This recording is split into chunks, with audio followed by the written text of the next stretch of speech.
Arguably, Arizona's most beloved sports figure is earning himself perhaps a few more fans today. Cardinals wide receiver Larry Fitzgerald picking up the tab at a Scottsdale deli today, and it's all for a great cause. The line at Casella's Italian Deli was well out the door when we checked in a little while ago, and until 5 tonight, Fitz is paying for every meal served there. It's all to raise money for the owner, 79-year-old Joseph Casella, who has terminal cancer. Ever since he found us, he's been coming in, and I don't want him to pay for anything because of what he does for everybody else. And we love him. A mutual admiration society there, right? Looks like Fitz is paying it forward today, helping out his longtime friend. He even tweeted a message urging anyone who comes out until 5 tonight to also donate to the Casella family. If you'd like to help, the deli is in the shopping area near the intersection of McDonald Drive and Granite Reef Road. Now let's head back over to Chris, checking in on some of the other big stories that we're following on this Tuesday afternoon. Chris? Let's get to the Now Newsfeed. Some important stories coming your way fast here. And we have talked about ways that states are trying to think of stopping election hacking. And a federal judge, though, not forcing Georgia to use paper ballots in November. Some thought that that might be a good idea because it leaves a paper trail. But the judge is concerned still those electronic machines are vulnerable to a hack. Well, the federal government is looking into how a circus incident happened where a camel ended up hurting 6 children. Look at this video. This happened on Sunday in Pittsburgh. Still not clear what startled this animal. Well, the Chinese government saying today it is going to put tariffs on $60 billion more of U.S. goods. Trump administration saying that it's hitting $200 billion worth of Chinese goods with new tariffs. Well, hundreds of former classmates are standing by Christine Blasey Ford.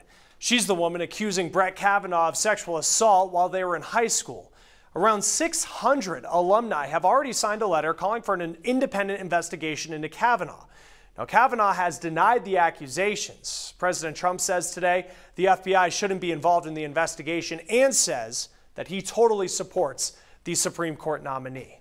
All right, let's check out today's lineup here. A very busy day here on The Now, and we all have this kind of ideal view of what retirement is, but frankly, that's changing for a lot of people. A record number, they are working and caring for at least one other person over 65. So we're going to introduce you to a family with multiple generations all under one roof. Also, you know about those DNA tests. They're to figure out your family's history, but now there are some similar tests that could help you determine which meds are the best for you. We're going to get into how all of that works. Plus, those new high-tech cars, pretty expensive, not just to buy, but we're going to tell you why you're going to be spending more to get them fixed. We're talking tens of thousands of dollars in some cases. And look, we've all been there before. You get distracted, you forget your phone somewhere. Well, we have some new advice that you may not have thought of and stuff that you can do right now, all to keep your information secure the next time that happens. Very busy day here on The Now.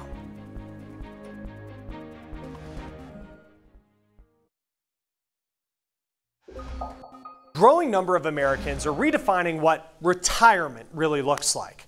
They're working and they're caring for someone older at home. The Now's Nicole Vowell introducing us to a woman nearing retirement age who's caring for multiple generations all under one roof. You know, I'm never going to have an empty nest here. But he does have a good appetite. Martha Clinkscales His plate will sit out there for a few minutes, but he'll have his little bit of wine.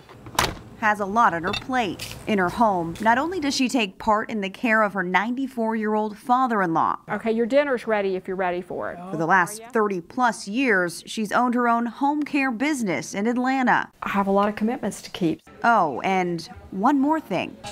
She has a 14-year-old son, the youngest of 5. I was 46 when I had Rush, unexpectedly, but joyfully. I have never been off. I have never had a year where I didn't need to make sure that I provided for myself and someone else. At the age of 61, retirement for Martha looks a lot like a distant dream than a near reality. My full retirement, full, with Social Security is 66 and 6 months, right? But I will probably not retire and stop working until I'm closer to 70. The truth is, the price tag on aging is a lot more than she expected, and she isn't alone.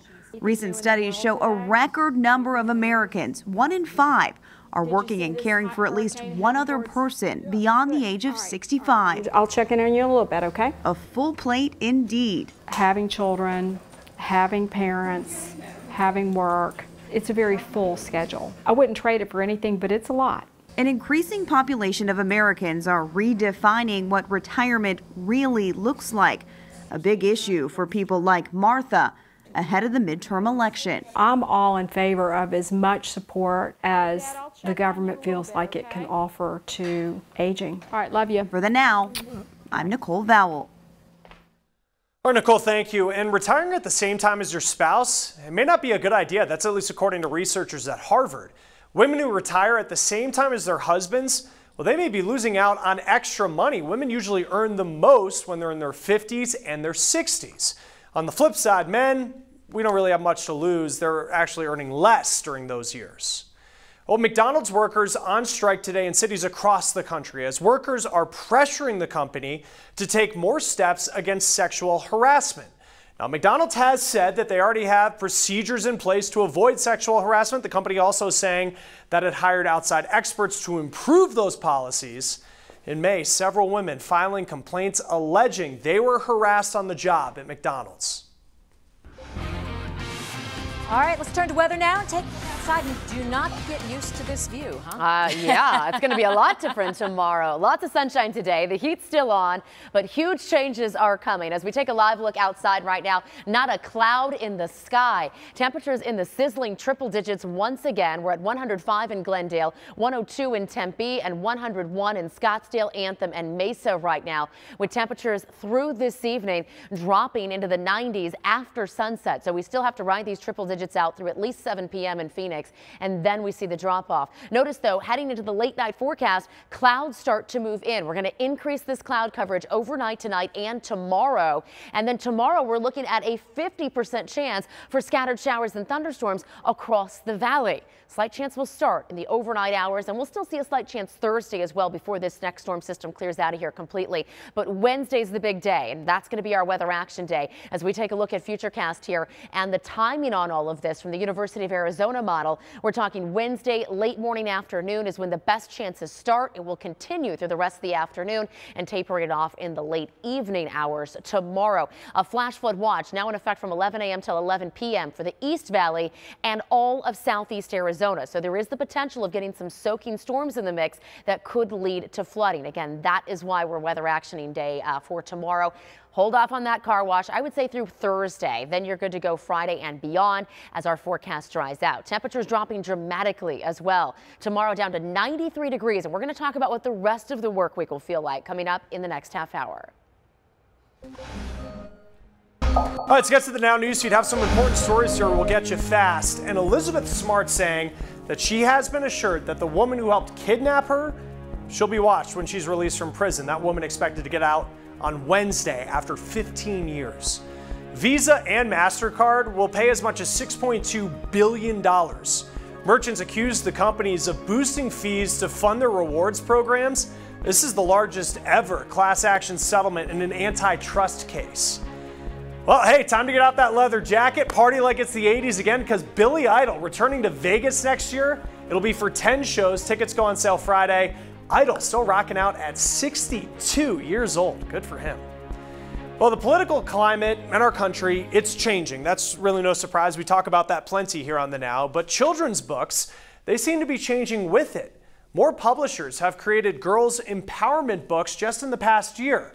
And this is more than just coming out on its own. Some say the Me Too movement is tied to it.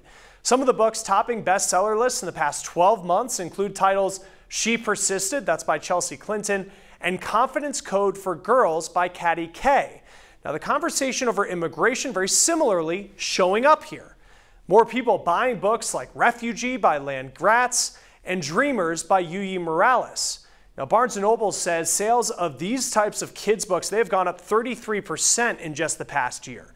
Children's books also exploring LGBTQ themes. Themes like If I Was Your Girl and A Day in the Life of Marlon Bundo, both based on trans characters as well as a fictional gay couple. Well, more people seem to be on board with this trend, really getting on board with it. Some public libraries and authors are taking part in a campaign that demands more diverse books. All right, let's check back in with our lineup here. And you may have taken one of those personality tests before. Well, now there's a new official assessment, certainly has us talking today. Researchers coming up with 4 new personality types. We're going to break down each one when the Now continues.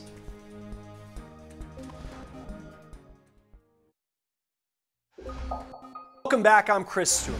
And have you ever been asked, how would you describe your personality? Sometimes it can be a tough question, but there's a new assessment test that has us talking today. So let's get to the Now. Zany Taylor, she is here to explain this one. Well, based on new data, scientists at Northwestern University surveyed 1.5 million people and had them answer over 250 questions. The algorithm created by the scientists examined 5 character traits to assess what personality type you have.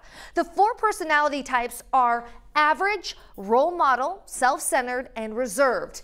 Average people are described as neutral and agreeable. Role models are good leaders and dependable people. The self-centered type lack openness and are less conscientious of others. And finally, reserved people are described as emotionally stable and somewhat agreeable. Okay, so I had to find out what people actually thought of these latest personality types, so I hit the streets to find out. I guess I'd lean towards average, just because who wants to be like, I'm a role model, or I'm self-centered. I would say average, I guess. I guess everyone says average. That's the most popular one. Yeah, no one wants to say self-centered. All right, so I know you took the test. I guess first of all, how long does it take and what did you get? Yeah, okay, well the test, it's like 300 questions, so 20 minutes, yes. Yeah. So it's very detailed. I actually got average, just like all those answers out there. They were like, I hope I get average. At first I'm like, I don't want average, but no, it's kind of the best Average is good. I mean, it's a little hard. It just sounds like kind of blah, but I think at the end of the day, you want to be balanced. So. Right, and you're open. Yeah. You're conscientious of others. That's positive. Yeah, for sure. Just all saying. Right. Annie, thanks. All right, ahead of our lineup, those new high-tech cars, they're getting more expensive to buy, but not just that, they're getting pretty pricey to fix. We'll talk about just how much next. You're watching The Now.